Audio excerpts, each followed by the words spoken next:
Alright. Welcome back to One Piece Anime Review, episode number 355. Now, this is interesting because my Super Sentai one just reached this number.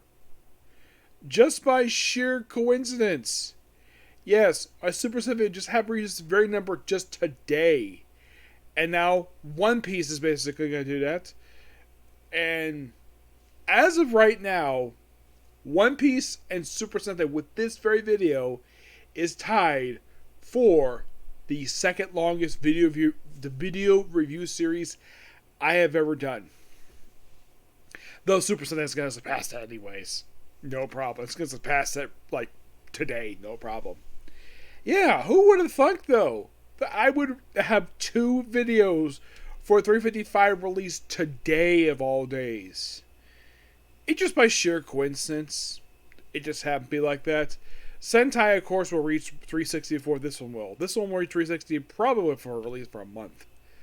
But even right now, this is tied for second longest. Sentai, my Super Sentai videos, that's going to be surpassing the breaking point of basically like the second longest. As for longest, it probably will reach that for a long time, given the fact my Comic Corner's almost 3,000 videos, that one.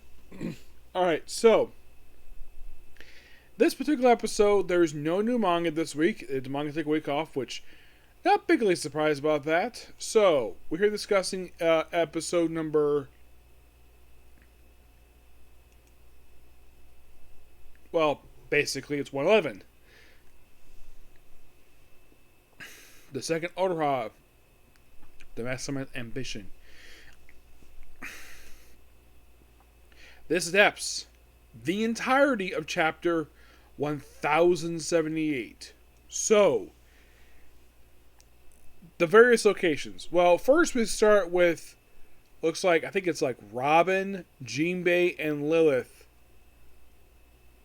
Actually, no, it's who's flying around? I think it's Sanji and not Sanji. It's Sassi, Jinbei, and I believe Robin flying about. And get this, the only communications to the outside is the Transpire Snail. The air communication has been cut off, so they fly around looking for allies. Sanji, of course, actually Robin's with them. So Sanji is battling S Shark, aka the clone of Jinbei. Let's see. Oh yeah, in the case of what's going on with Frankie, Lilith, and Usopp and Pragus. Well, S Snake, aka the clone of Boa Hancock,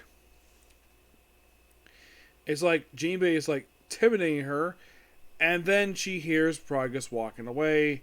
And then she walks over and smashes his head, killing him. Yep, 2 Vegapunks killed in just 2 episodes. Last time was Sheikah, now it's basically this one.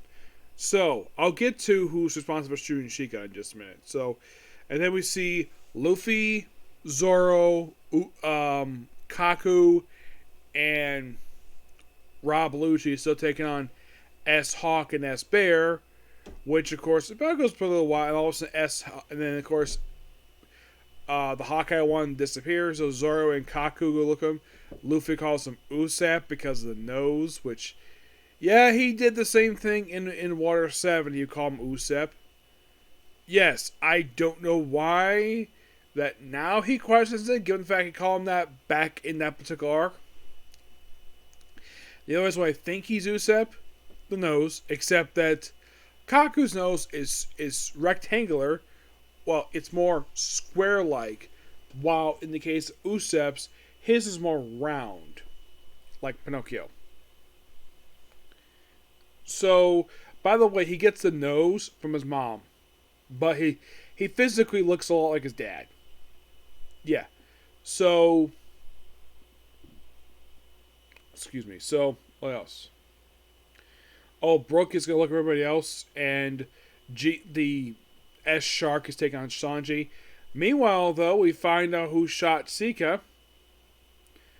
The figure proceeds to walk down the stairs very slowly, and of course the person's laughing, like, "Why are you doing this? Who are you?"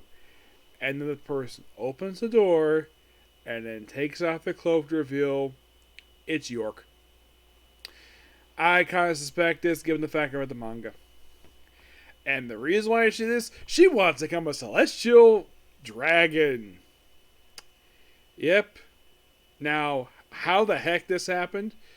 Like, how is she behind this? Well, they do explain how this happened. There was this anonymous tip that came to Mary Joie 3 months prior to events of the story, where Mary Joie is being informed that Vegapunk is researching the 100-Year Void. So, they send CP agents to go talk to him about this. He denies it. They leave. And the ship is destroyed and the agents disappear. They also send CP7 and CP8 out to get them. If in case you're curious though, where is CP9? They have been disbanded. As far as I've heard, they have.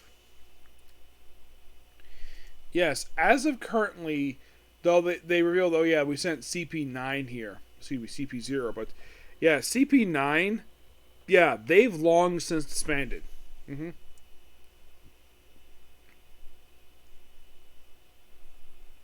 As far as I can tell, like, the group itself has mostly been disbanded.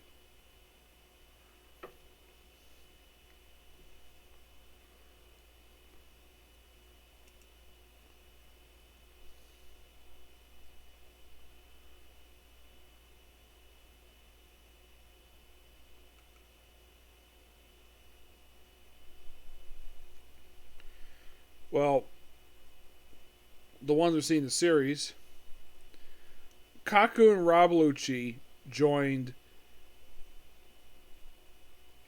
CP0. Bluno was also part of CP0 as well. They feel them in the movies.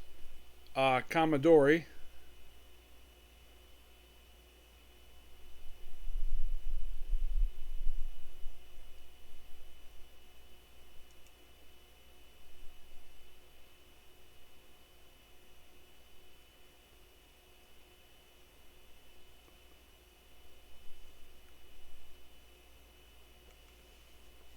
Yeah, there are some of these people's fate in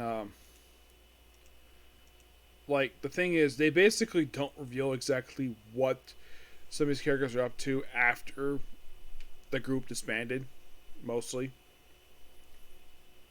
Like, they reveal what happened to some of them, like, in basically a time slip stuff. So I think mostly that everybody else pretty much mostly joined. Fakaturu.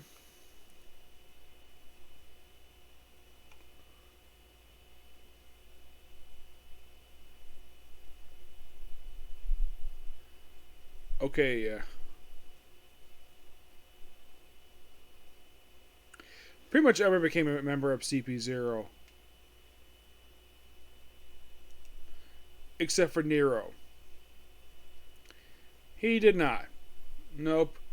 He was never seen again. He's the only one in the group never be seen. But it's like, yeah, everybody joined CP0 like right after this. Mm-hmm.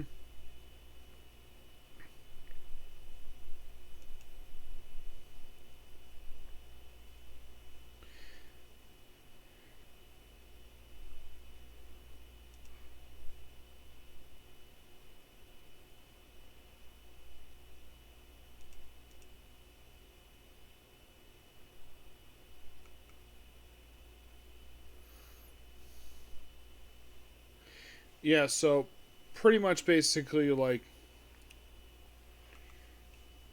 where Kaku and Zoro go after S Hawk, while Luffy and Rob Lucci take on S Bear. Um, we also see Kazu. He's arriving to there with one of the elders. Second tower, he basically is informed about this, tells the workers to all evacuate, and yeah, that's pretty much it to discuss here for this one. It's a good episode, and next week we're gonna show off the fight between Red Hair Shanks and Captain Kidd. I'm like, that is interesting, the fact they're going to do that next week. Given the fact that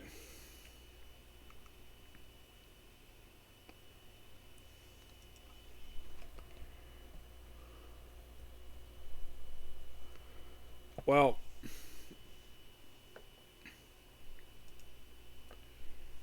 given what happens here, like in the case of what happened with Blackbeard as well, like it is mostly like off screen, and finally we're gonna get a chance to detail this fight.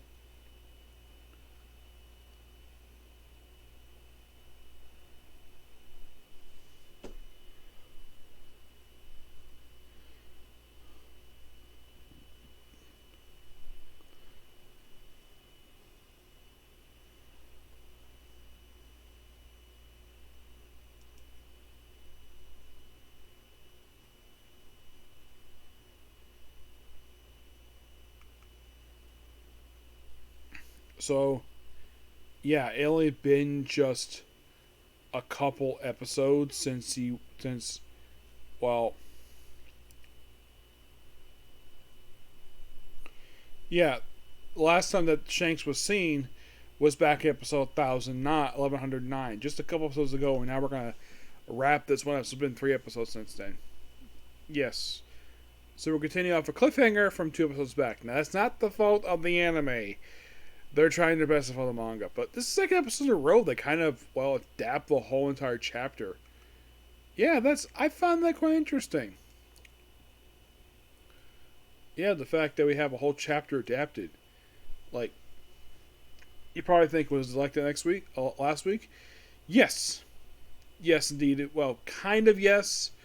Most of a chapter, but the first 2 chapters, this was the first time in a while we actually have a whole chapter adapted in the same episode. Yep. But not much else to say about this episode. It's good. Good plot development here. And I can't wait for the next episode, which will air next week. Okay, so that's the episode of you. Please be sure to like, comment, subscribe, turn notifications, and do not hit the dislike button. Next up is going to be a Comic Corner. And then it's My Hero Academia. Okay, next video. Bye.